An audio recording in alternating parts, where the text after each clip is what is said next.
odeeffannoo maddeen Awuroopaatti yoon darbu keessumattuu miidhamaan wal qabate shaampiyooniin baroottan achi aananii Manchester Cityn yaaddoo keessa akka galeedha.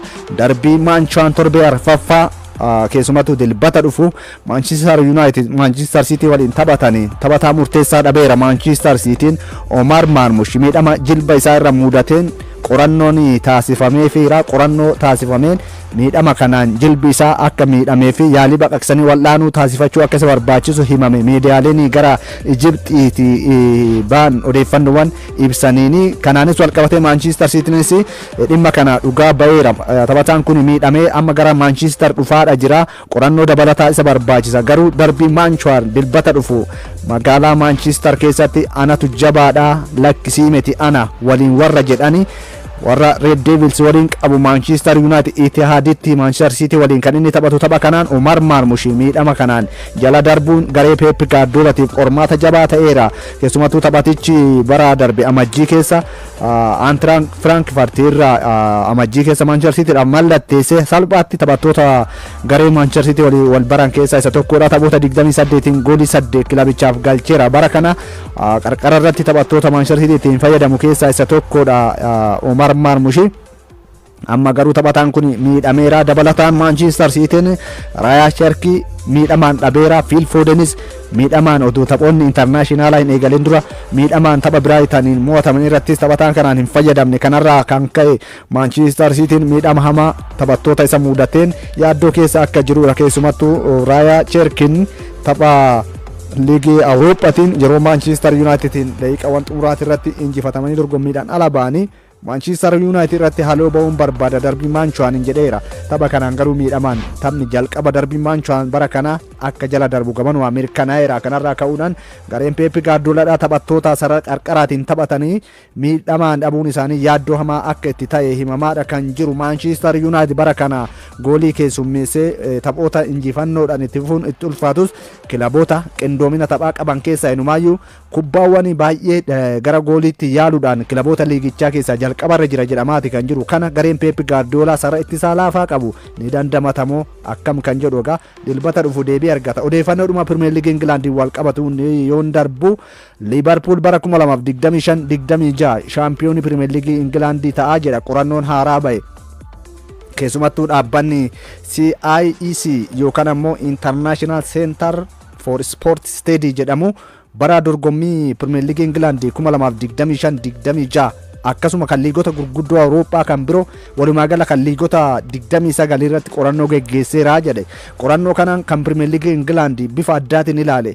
Shaampiyooniin bara darbee Liverpool harka 28.9 shaampiyoonummaa isaa irra deebi'uu danda'a jechuudhaan akeekeera. Akka qorannoo kanaatti gareen Arne Slootiin durfamu carraa bal'aadha qaba. Jijjiirraadhaan taphattoonni inni mallatteessifate haalli Liverpool ittiin of ijaaraa jiru bara kanas gareen isaa waliin morkatu hamma isaanii carraa shaampiyoonummaadhaa hin qabu jedha qorannichi. Qorannoo kanaan gareen Mikel Arteetadha yeroo arfaffaaf walitti aanee sadarkaa lammaffaan xumura jechuun tilmaamameera. Harka 18.8 argate Arsenal tilmaama shaampiyoonii bara 2024 25-26 ta'a jedheeti. Bara 2024-25 qabxii 10 caalamee Liverpoolin sadarkaa lammaffaan xumuruu isaa ni yaadatama. Arsenaal bara kana immoo haalli inni jijjiirraadhaan yoo xinnaate paawundii miliyoona 300 ol taphattoota irratti baasee of cimse shaampiyoonummaadha fi Mikel Arteetan illee bara kana shaampiyooniin ta'u taanaan turmaan isaa yaaddoo keessa akka galu gamanumaa gabaafamaadha kan inni ture. Kanas ta'u Arsenaal bara kana sadarkaa lammaffaadhaan xumura jechuudhaan qorannoon kun kan inni tilmaame.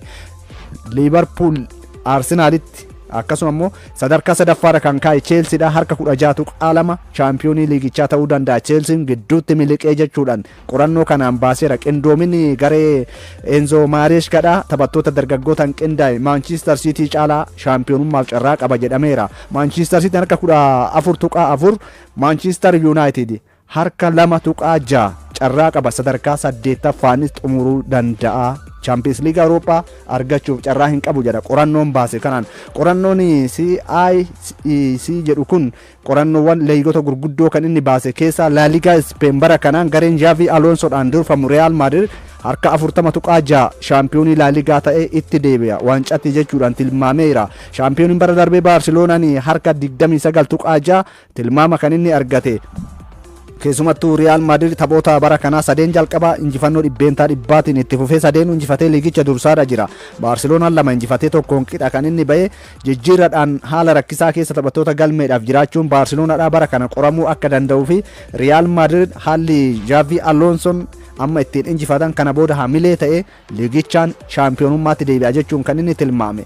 Bundesliigaa Jarmaniin Bayern Munich harka 61.4 carraa shaampiyoonummaadhaa qaba. Borussia Dortmund qofatu isaa waliin morkachuu danda'a jedhameera. Innuyyuu harka 8.8 qofa carraa waancaa Bundesliigaadhaa kana argata jedheera. Liigota jajjaboo keessaa kan Serie A Italiiti hamma tokko kan walitti dhiyeenya qabanii haala kanaan Inter Milan harka 25.6 waancaa Serie A Italiidhaa kana injifachuu danda'a. Juventus harka 18.2 Napoliin shaampiyooniin bara darbee gareen Antonio Conteedha harka 17.4 shaampiyoonii ta'uun hanga tokko amma sadiitiin ni xumuru jedhameera. PSG'n harka 73 qofaa isaatti shaampiyoonummaadhaaf tilmaama kan inni argate liigota jajjaboo keessa.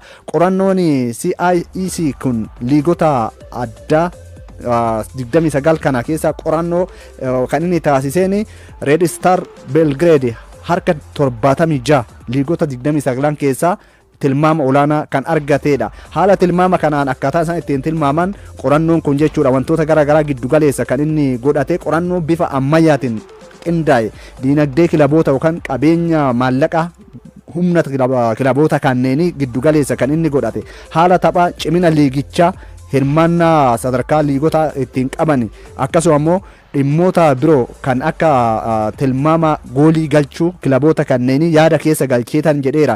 Jijjiirradhaan ganna kana kilaboonni maallaqa baasan irrattis hundaa'uudhaan kanaan alatti taphootuma amma jalqabanii fi walumaa gala amma taphoota kurnan kan bara darbee as ittiin dabalate kilaboonni amma tilmaama argatan kun morkattoota isaanii waliin yoo taphatan tooftaa taphaa isaan taphatan keessumattuu sarara sadaffaa isa xumuraa keessatti kubbaa hammamii tuqan yaaliiwwan garamii hammam taasisan irra deddeebiin eenyutu yaale kan jedhu tilmaama keessa galchineeti jechuudhaan kan inni tilmaamee bifa kanaan kan inni tilmaama kilaboota kanneeniitiif kenne.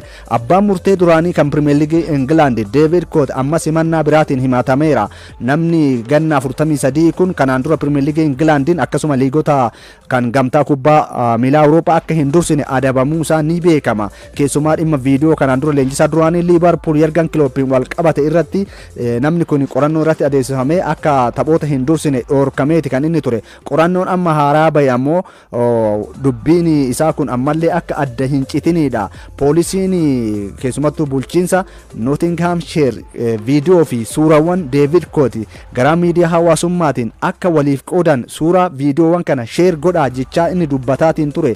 Xiinsammuu daa'immanii irratti dhiibbaa kan qabu amala gaarii daa'imman kan hin barsiifne jechuudhaan nama kanarratti qorannoo taasisee himata irratti baneera. Boru kamisa jechuudha mana murtiitti dhiyaatee dhimma isaa kana ni ilaallata jechuudhaan tilmaama yookaan immoo nama kanaaf yakka inni hojjete kaaseeti kan inni jiru.